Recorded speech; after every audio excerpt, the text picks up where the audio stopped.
Welcome to smart and easy trade. आज के इस वीडियो में हम एक स्ट्रैटेजी के बारे में बात करने वाले हैं जो कि बहुत ज़्यादा सिंपल है और इसे कोई भी आसानी से यूज़ कर सकता है। बट इसको समझने से पहले आपको बहुत सारे बेसिक टर्म्स समझने पड़ेंगे मार्केट के। और उन बेसिक टर्म्स को जब तक आप अच्छे से क्लियर नहीं करते हैं तब तक इसको थोड़ा यूज़ करना कंफ्यूजिंग होगा। ठीक है। इस सेटअप में सिंपली आपको 5 मिनट का टाइम फ्रेम का चार्ट चाहिए और एक मूविंग एवरेज चाहिए बस। और कुछ ज़्यादा नहीं है यहाँ पर। आपको यहाँ पर मल्टीपल स्क्रीन्स नहीं देखने पड़ेंगे, मल्टीपल इंडिकेटर्स नहीं लगाने पड़ेंगे। सिंपल स्ट्रैटेजी है जो आप यूज़ कर सकते हैं। बट सिंपल स्ट्रैटेजी को समझने से पहले आपको कुछ बेसिक टर्म्स समझने पड़ेंगे। वो बेसिक टर्म्स क्या हैं कि मार्केट स्ट्रक्चर क्या है, मार्केट में अभी कौन ज़्यादा डोमिनेंट है, बाइंग प्रेशर ज़्यादा है या सेलिंग प्रेशर ज़्यादा है।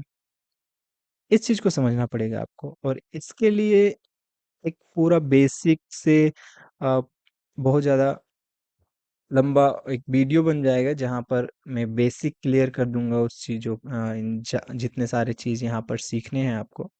बट आज मैं आपको सिर्फ इस स्ट्रैटेजी का एक ओवरव्यू बताता हूँ जिससे आप समझ सकते हैं कि ये कितना सिंपल स्ट्रैटेजी है। और आप इस स्ट्रैटेजी को किसी भी स्टॉक्स में या फिर इंडेक्स में आप यूज़ कर सकते हो। ठीक है।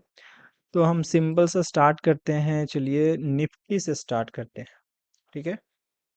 यहाँ पर निफ्टी में स्टार्ट करने से पहले हमें क्या क्या बेसिक चीज़ें जानने पड़ेंगे तो वो तो मैं आपको किसी और वीडियो में बताऊंगा।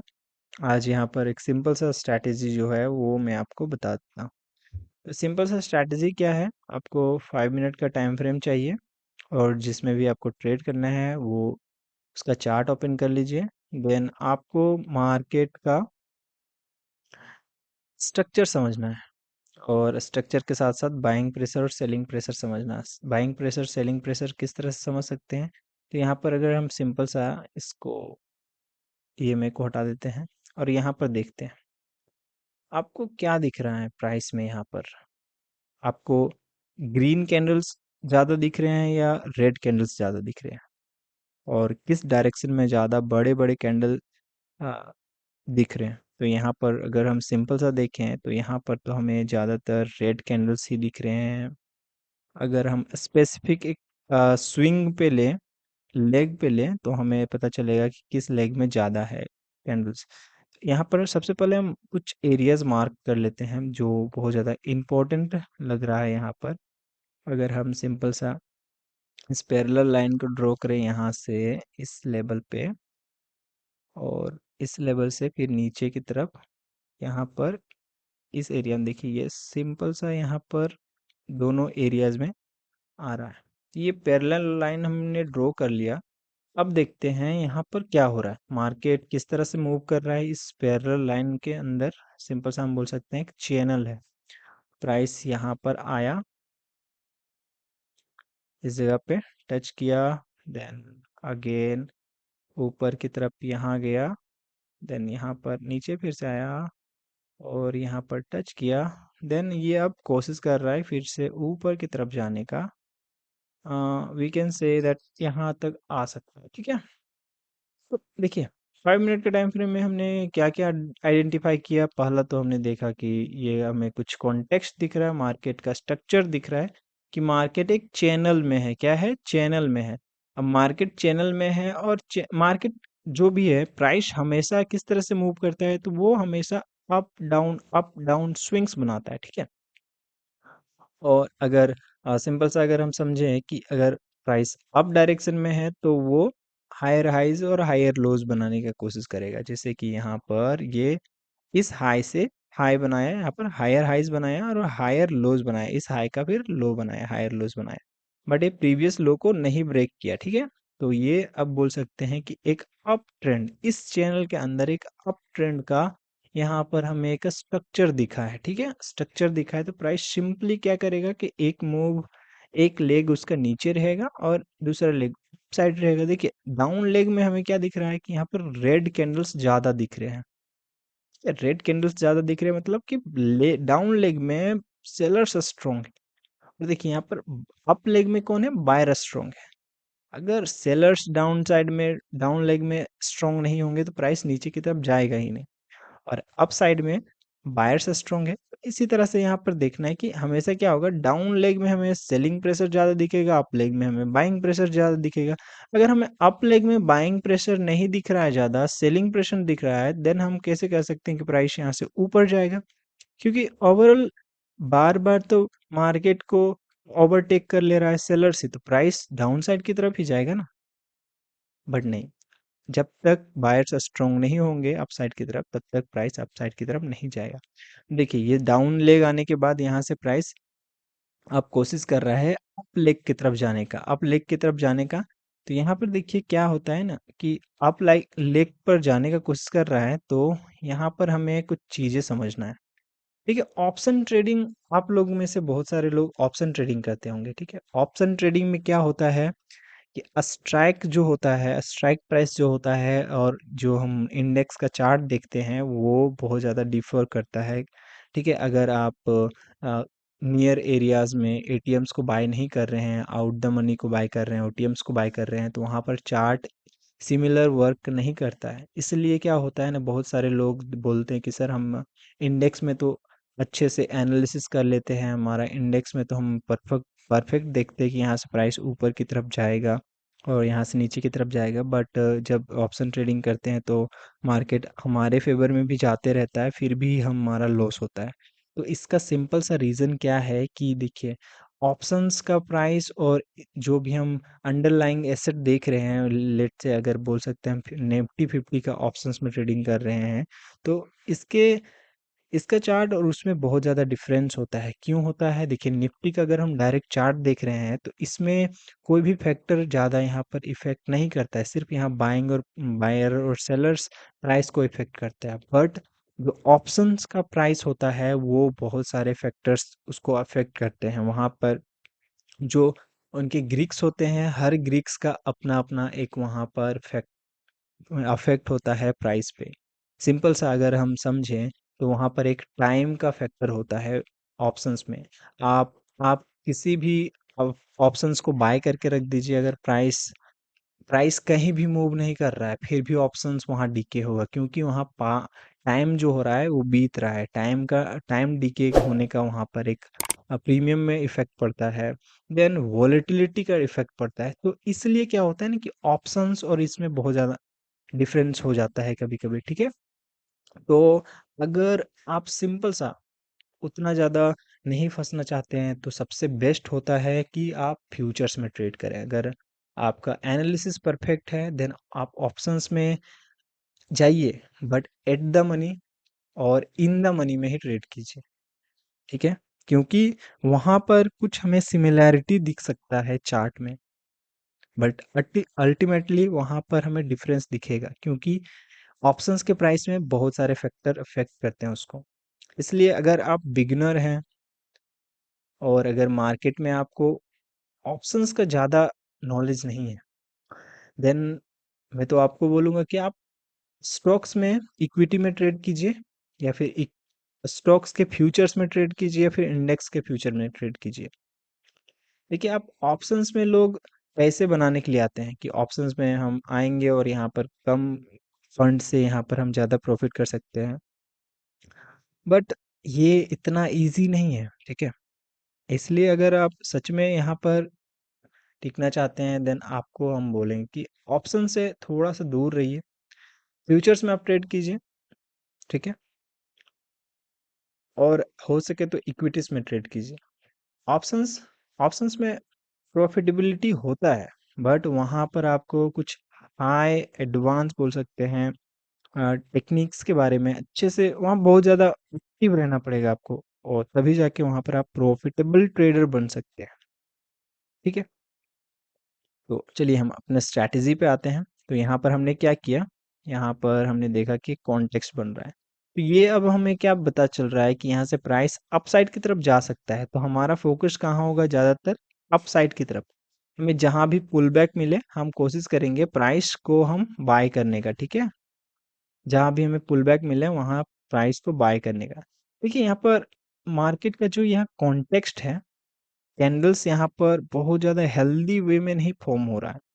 अगर हम अपसाइड का मूव भी देखें तो यहाँ पर हमें कोई बोल सकते हैं स्ट्रॉन्गनेस नहीं दिख रहा है, क्योंकि हमें ग्रीन कैंडल्स में भी सेलर्स एक्टिव होते हुए दिख रहे हैं। तो इस तरह के कैंडल में हमें ज़्यादातर कोशिश करना चाहिए कि हम प्राइस को अवॉइड करें, या फिर अगर आप ऑप्शंस में है तो ऑप्शंस में आपको तो यहाँ पर डेफिनेटली अवॉइड करना चाहिए, क्योंकि ऑप्शंस में तभी आप प्रॉफिट कर सकते हैं जब वॉलेटिलिटी वहां पर वन साइडेड हो, और बहुत अच्छा प्रॉफिट कर सकते हैं। अगर वॉलेटिलिटी वन साइडेड नहीं है देन आप वहां पर फंस सकते हैं। और ऑप्शन ट्रेडर सबसे ज्यादा जो लूज करते हैं मनी वो होता है साइडवेज मार्केट में, और मार्केट अगर किसी भी डायरेक्शन में नहीं जा रहा है या फिर जा भी रहा है तो धीरे धीरे शिफ्ट हो रहा है, तो वहां पर आप लूज कर सकते हैं। तो इसके लिए सबसे बेस्ट होता है आप फ्यूचर्स में ट्रेड कीजिए। फ्यूचर्स में आपको ज़्यादा वहाँ पर कोई भी ऑप्शन डीके होने का चांसेस नहीं होता है, ठीक है। तो यहाँ पर सिंपल सा अगर हम सिंपल सा अभी जो स्ट्रैटेजी मैं आपको बता रहा हूँ कि आपको 5 मिनट का टाइम फ्रेम देखना है, वो सिंपल सा स्ट्रैटेजी क्या है कि आपको पहला तो डायरेक्शन आइडेंटिफाई करना है। हमने देख लिया कि यहाँ से प्राइस अपसाइड की तरफ जा सकता है। उसके बाद सपोर्ट और रेजिस्टेंस एरिया है, जो चैनल्स हमने आइडेंटिफाई किया, वो चैनल्स का सपोर्ट एंड रेजिस्टेंस एरियाज में आना है। सपोर्ट एंड रेजिस्टेंस एरियाज में आने के बाद हमें एक ऐसे कैंडल का वेट करना है जो उस एरिया से रिजेक्शन दिखा रहा हो, ठीक है, रिजेक्शन दिखा रहा हो।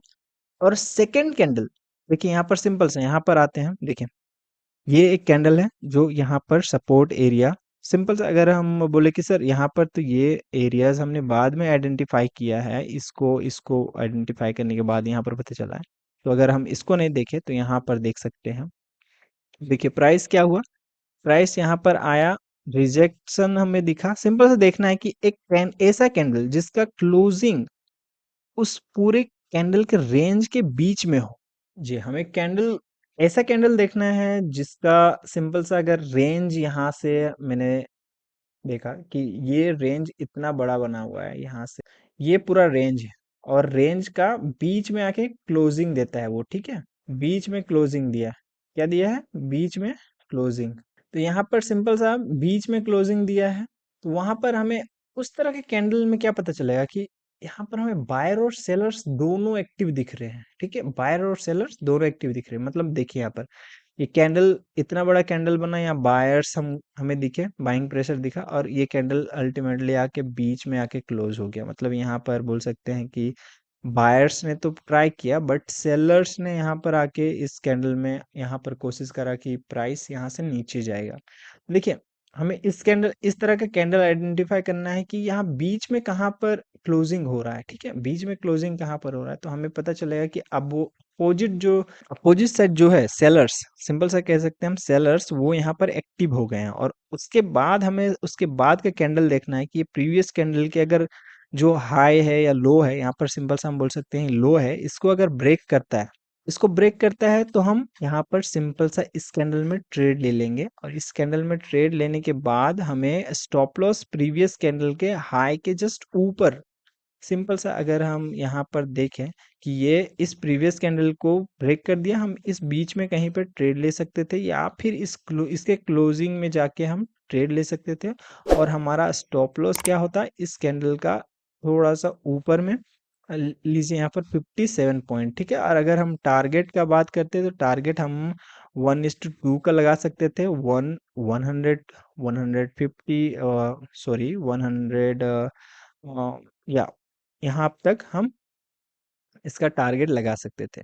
तो सिंपल सा क्या है कि हमें ऐसा कैंडल देखना है जहां पर सपोर्ट एरियाज में जो हमने ड्रॉ किया है चैनल, उस सपोर्ट एरियाज में रिजेक्ट कर रहा है, और इस तरह के कैंडल 5 मिनट में फॉर्म हो रहा है। तो यहाँ पर हमें एक सॉलिड, यहाँ पर हमें एक टारगेट मिल सकता है। बट हाँ, ये चीज़ ध्यान में रखना है, ये ऑप्शंस में ना करें आप, ठीक है। ऑप्शंस में अगर आप करते हैं देन प्रीमियम डीके होने का चांसेस होता है। अगर ऑप्शंस में करते हैं तो आपको वॉलेटिलिटी प्रॉपर चाहिए, अगर वॉलेटिलिटी वन साइड प्रॉपर है देन आपको प्रॉफिट हो गया। यहाँ इस मूव में तो आप ऑप्शंस में कमा सकते थे पैसे, ठीक है, यहाँ से प्रॉफिट कर सकते थे।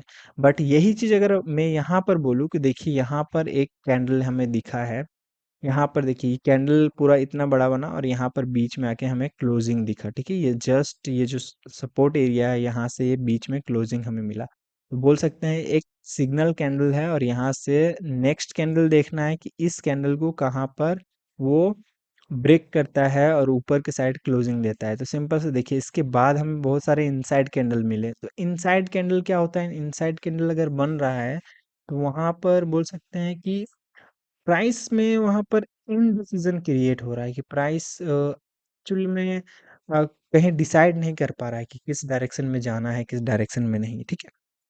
तो इनसाइड कैंडल्स को हमें कभी कभी अवॉइड करना चाहिए। अवॉइड करना इसलिए चाहिए क्योंकि इनसाइड कैंडल एक तरह से बोल सकते हैं, अगर हम इसके डाउन डाउन साइड जाएं, अगर इसके और भी लोअर टाइम फ्रेम में जाए तो इनसाइड कैंडल में हमें क्या दिखेगा, एक तरह से पैटर्न दिखेगा जहां पर बायर और सेलर्स दोनों प्राइस को एक किसी एक पॉइंट पे लाके लाने का कोशिश कर रहे हैं जहां से वो डिसाइड कर पाएँ कि प्राइस अप साइड की तरफ जाएगा या डाउन साइड की तरफ जाएगा। तो यहाँ पर हम वेट करेंगे सिग्नल का। यहाँ पर तो हमें एक सिग्नल मिला कि प्राइस अप साइड की तरफ जा सकता है बट एक्चुअल में गया नहीं तुरंत। बट यहाँ पर अब देखिए हमारा नेक्स्ट कैंडल यहाँ पर देखिए एक ये कैंडल यहाँ पर हमें फॉर्म होते हुए दिख रहा है। यहाँ पर फिर हमें एक कैंडल फॉर्म होते हुए दिख रहा है, हैमर कैंडल बोल सकते हैं इसे। यहाँ पर क्या हो रहा है, हमें बाइंग प्रेशर तो दिख रहा है, इनफ बाइंग प्रेशर दिख रहा है, बट ऊपर से हमें एक सेलिंग प्रेशर भी दिख रहा है। प्रॉपर कंसिक्वेटिव कैंडल्स नहीं बनते हुए दिख रहा है, मतलब कि बाइंग बाइंग बायर यहाँ पर स्ट्रॉन्ग है, यहाँ पर भी स्ट्रॉन्ग है, यहाँ पर भी स्ट्रॉन्ग है। तो ये कंसिक्वेटिव कैंडल बोल सकते हैं हम कि बाइंग प्रेशर यहाँ इनफ दिख रहा है हमें, ठीक है। इनफ दिखने के बाद भी हमें यहाँ पर एक सेलिंग प्रेशर दिख रहा है। सेलिंग प्रेशर मतलब सेलर्स यहाँ पर प्राइस को नीचे तरफ ले जाने की कोशिश कर रहे हैं बट यहाँ पर नहीं ले जा रहे। तो यहाँ पर देखिए इस तरह के मार्केट में हम अवॉइड करना चाहिए स्ट्रैटेजी। बट हाँ, अगर हमें फिर स्लाइटली बड़े-बड़े कैंडल्स दिखते हुए मिले जहाँ पर हमें सॉलिड पता चल रहा है कि बायर्स हैं और यहाँ पर सेलर्स हैं, तो हमें यहाँ पर ट्रेड लेना चाहिए देखिए। बट यहाँ पर हमें कोई भी क्लियर डायरेक्शन नहीं पता चल रहा है, ठीक है। तो ये क्या निफ्टी का भी चार्ट है, यहाँ पर हम इस तरह के मार्केट को अवॉइड कर सकते हैं। भले हम लोअर टाइम फ्रेम में फिर भी हमें मार्केट को अवॉइड करना चाहिए। हाँ, अगर आप यहाँ पर बोल सकते हैं कि फ्यूचर्स में है या फिर किसी तरह का स्टॉक्स में है देन आप इस तरह के मार्केट को ट्रेड कर सकते हैं, बट आपको बहुत ज़्यादा टाइट स्टॉप लॉस लगाना पड़ेगा, तब तब जाके आप इस तरह के मार्केट को यहाँ से अच्छे से आप ट्रेड कर सकते हैं, ठीक है। तो यहाँ पर इस स्ट्रैटेजी में सिंपल सा क्या था कि हमें एक ऐसा कैंडल देखना है जहाँ पर हमें जो हमें जो हमारा कॉन्टेक्स्ट है, मार्केट का स्ट्रक्चर है, उस स्ट्रक्चर के आसपास फॉर्म होता हुआ दिखे यहाँ पर।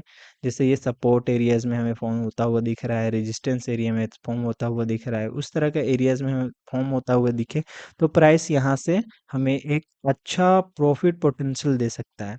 हम अगर हम इसे और किसी दूसरे स्टॉक्स में या फिर किसी और भी इंडेक्स में अगर हम ट्राई करें, जैसे अगर हम देखते हैं कि इसे रिलायंस में देखते हैं। देखिए हम रिलायंस इंडस्ट्री में से देखते हैं सिंपल सा। तो रिलायंस इंडस्ट्री में हमें सबसे पहले तो देखना पड़ेगा कि मार्केट का स्ट्रक्चर क्या है, अभी मार्केट किस तरह से चल रहा है। तो 5 मिनट में अगर हम देखें नियर एरियाज में तो हमें कोई स्ट्रक्चर दिख रहा है क्या, अगर हम सिंपल सा हमें यहाँ पर एक ये एरिया हमें दिख रहा था, ठीक है, ये एरिया दिख रहा था यहाँ पर। सिंपल सा अगर हम इसे ड्रॉ करें यहाँ से, ये एरियाज हमें दिख रहा था बट ये ज़्यादा इनफ नहीं है। अब यहाँ से हम सिंपल सा इस एरिया से ड्रॉ करते हैं, ठीक है। यहाँ पर हम मार्केट को समझते हैं पहले, ये एक एरिया हो गया। यहाँ से अगर हम डाउन साइड की तरफ देखें तो ये सिंपल सा यहाँ पर सपोर्ट बन गया, ठीक है। देखिए अगर यहाँ पर हमें ड्रॉ करने में दिक्कत हो रहा तो हम नीचे की तरफ से इसको ड्रॉ कर सकते थे ताकि आपको और बेहतर समझ पाए कि प्राइस यहाँ अप साइड की तरफ कहाँ जाके रुकेगा। जैसे यहाँ पर हमने इसको लिया, देखा कि यहाँ पर प्राइस इस एरिया को बार बार टच कर रहा था, ठीक है, ब्रेक किया। बट अगर हम यहाँ ऊपर की तरफ आके इसको देखें, ड्रैग आउट करें तो यहाँ पर हमें सिंपल सा दिख रहा है कि ये प्राइस कहीं ना कहीं इस प्रीवियस पॉइंट को यहाँ पर टच कर रहा था, रिस्पेक्ट कर रहा था। ठीक है, देखिए यहाँ पर क्या हुआ कि प्राइस यहाँ पर सिंपल सा एक चैनल में है। अगर हम यहाँ पर देखें अभी सिंपल सा इस छोटे से पार्ट में देखें, यहाँ पर प्राइस एक चैनल में है। ठीक है, प्राइस चैनल में है और हमें क्या देखना है कि प्राइस चैनल के बाद ऐसा मूव चाहिए जहां पर हमें इस साइड की तरफ मिले, इस चैनल्स में मिले जो एज है हमारा, जैसे ये रेजिस्टेंस हो गया, ये सपोर्ट हो गया, यहाँ पर मिले ऐसा ट्रेड तो हमें लेना है। सिंपल सा देखिए यहाँ पर क्या हुआ, यहाँ पर देखिए, यहाँ पर एक हमें सिग्नल मिल रहा है। क्या मिल रहा है सिग्नल?